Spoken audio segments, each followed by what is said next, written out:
It's been 18 months since the Hoka Carbon X first exploded onto the market as one of the most readily available carbon-plated racing shoes. And now, the Carbon X2.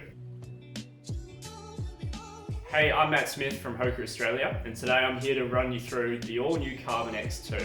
The Carbon X2 is being described as the ultimate long-distance racing machine. Used recently in Project Carbon X2, where Jim Walmsley missed the world record over 100k by just 11 seconds, this shoe really shows how far technology has come. The Carbon X2 retains the same stack height as the original Carbon X, weighing just 239 grams. It's lighter than the original by 7 to 8 grams. And when you're running a marathon, that's all going to count at the end of the day. On your feet, it's notably lighter and bouncier than the original.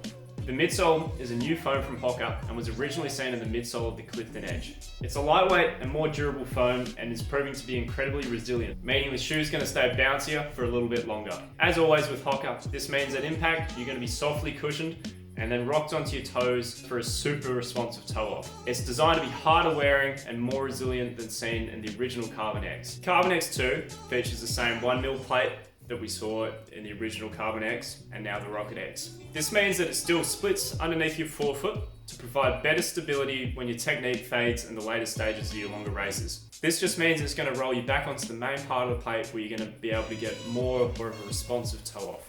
In terms of the sole, there is a rubberized EVA running the full length of the sole, meaning grip won't be an issue on those rainy days and provides lightweight durability. Another thing they've done in the midsole is they've moved the carbon fiber plate a little bit lower to the ground. This means that there's more of that new soft ProFly X foam between your foot and the plate, meaning you're going to get a bouncier, softer ride and the shoe's going to be even more comfortable over those longer races or training runs that you're doing. Now the new Carbon X2 up is pretty cool. It features a 3D printed mesh, which we find is extremely breathable and flexible. We see the return of the gusseted tongue design, which we find in the lights of the Clifton 7 and the Rocket X now. This just gives you a nice sense of your foot being hugged all the way through the middle of the shoe.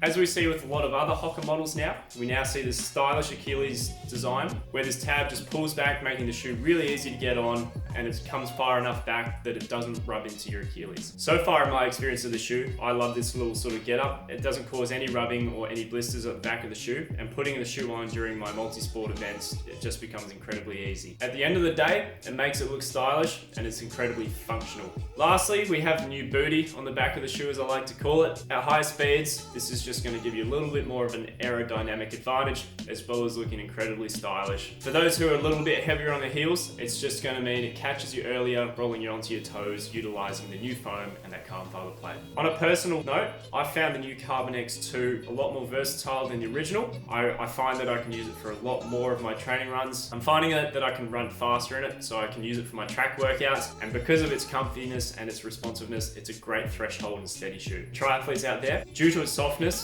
it feels even nicer off the bike than the original Carbon X. And again, with more foam between your foot and the plate, means that the shoe's not going to feel as hard towards the end of your Ironman events. The Hoka Carbon X2 is now out, retails at 299 Australian dollars, is available at hokaoneone.com.au, and will be available now at your local Hoka retailer. Thanks for watching, and I hope you guys enjoy this new shoe as much as I am.